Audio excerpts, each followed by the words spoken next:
The Democratic Republic of Congo, the world's leading producer of cobalt, used to power mobile phones and electric cars, holds landmark elections in most of the country on Sunday.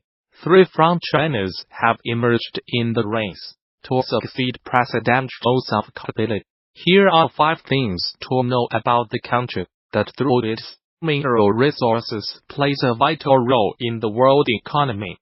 Since independence in 1960, violence has always accompanied the transfer of power from one leader to another.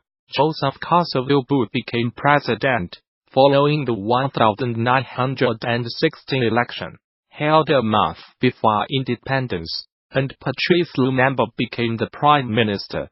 But Lumumba was later sacked after a power struggle in 1961. Interference by former colonial power Belgium led to him being handed over to rebels who executed him, cut up his body and dissolved in acid. The power behind the throne in the early years was army chief Mobutu Sese Seko, who became president following a coup in 1965.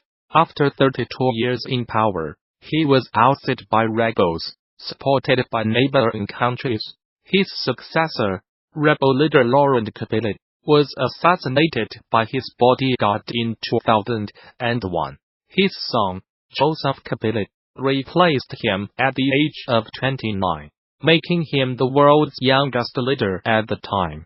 2 years after he was supposed to leave power, Mr. Kabila is standing down.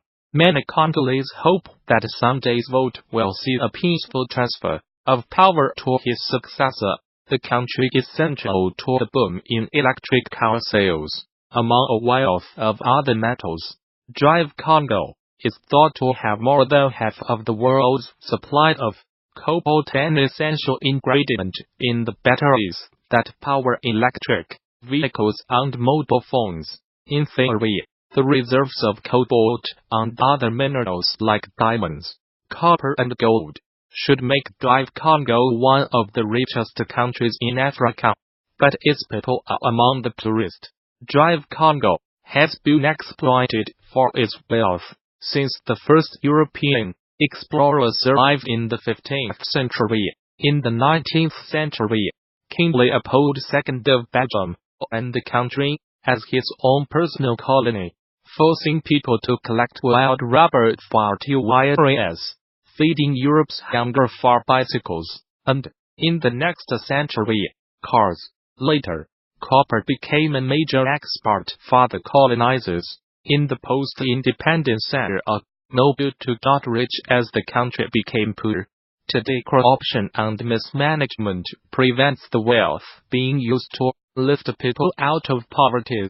DR Congo is about the size of mainland Western Europe.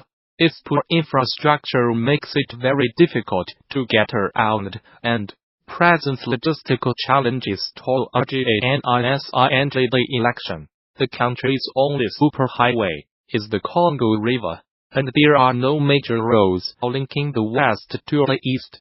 The government has not taken up the offer of logistical help from the UN, which has had a peacekeeping force in the country for nearly 20 years. It has been a big challenge to make sure everything is delivered to the 75,000 polling stations in time, and the Election Commission had to delay the poll by a week. Large parts of DR Congo are without running water or regular power, and that is a concern when ballots are cast using electronic voting machines. Though electronic voting has been used elsewhere, this is the first time this exact machine will be tried, raising worries that it isn't tested in an election scenario. Each voter will enter the polling booth to make a choice by selecting candidates on a tablet-like device. This choice will then be printed on a ballot paper and submitted by the voter. It is these paper ballots that will then be counted. The machines will also keep an electronic tally to help verify the results. Opposition parties have questioned whether they will deliver a free and fair election. There are also concerns that given the challenges of the poor infrastructure and the short time the machines have been in the country, the system may not be robust enough. As if to underline the problems, weeks before the vote, a fire gutted one of the main electoral commission warehouses, destroying ballot papers and more than two-thirds of the voting machines allocated for the capital, Kinshasa. This led the vote to be delayed for a week. The eastern area of DR Congo has been worst affected by Ebola over the past 2 decades. Scores of militant groups operate across the country, but the biggest security challenge at the moment is Beni in North Kivu. It not only has the dangerous Ugandan Islamist militia group, the Allied Democratic Forces, launching attacks on civilians, government forces and the United Nations, but it is also an active Ebola zone. The Electoral Commission blamed the insecurity and the Ebola outbreak for the postponement of the vote in 2 areas of the east. The outbreak of Ebola was confirmed earlier this year, and nearly 500 people have been infected so far. The combination of instability and the lack of faith in United Nations aid workers because of attacks are going on despite the presence of peacekeepers means the outbreak is particularly hard to tackle. It is the second largest outbreak since the virus was first discovered in 1976 in DR Congo. They are known as Zaire. The largest killed more than 11,000 in West Africa between 2013 and 2016, mostly in Liberia, Guinea and Sierra Leone. The United States military says it has killed 62 fighters from the Islamist group al-Shabab in 6 airstrikes in Somalia. 4 airstrikes on Saturday killed 32 militants, and a further 2 on Sunday killed 28. It said in a statement, "These were the deadliest air attacks in Somalia since November 2017, when the United States said it had killed 100 militants." Somalia has seen a sharp increase in the number of airstrikes and casualties since President Donald Trump took office in the United States in January 2017. A tally by the Bureau of Investigative Journalism reveals that at least 400 people have been killed in airstrikes since the beginning of 2017, far more than the previous 10 years combined. The latest strikes bring to at least 40 the number carried out in Somalia so far this year, compared with 35 recorded in 2017. The United States has a huge military base in neighboring Djibouti, from where it launches attacks on the militants. Mr. Trump gave the United States military greater authority in March 2017 to attack militants in Somalia.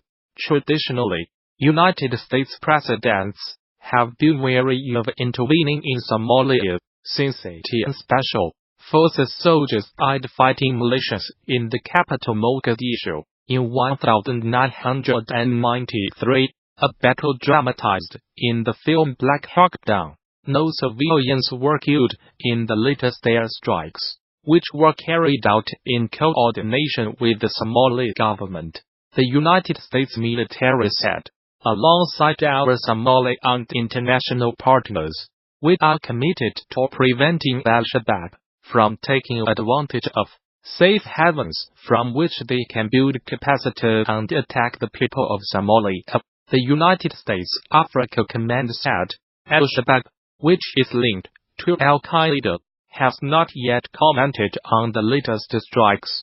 Somalia-based security think tank the Higher Institute said in a report published in November that al-Shabab had been forced to change tactics following the upsurge in airstrikes. The institute said the group was now conducting fewer mass attacks on military bases, but attacks on government offices and businesses which refused to pay its taxes had increased markedly. The United States State Department, in its most recent report on terrorism, described Somalia as a terrorist safe haven, and said al-Shabab remained a threat. Despite suffering setbacks, the group retained control over large parts of the country, and the ability to carry out high-profile attacks using suicide bombers, explosive devices, mortars, and small arms. The report added, a poacher has been ordered to watch the Disney film Bambi repeatedly after he was convicted of illegally killing hundreds of deer. Missouri hunter David Barry, Jr., must view the film at least once a month during his year-long sentence. He was arrested in August along with 2 family members for killing the deer, taking their heads and leaving their bodies to rot. Prosecutors said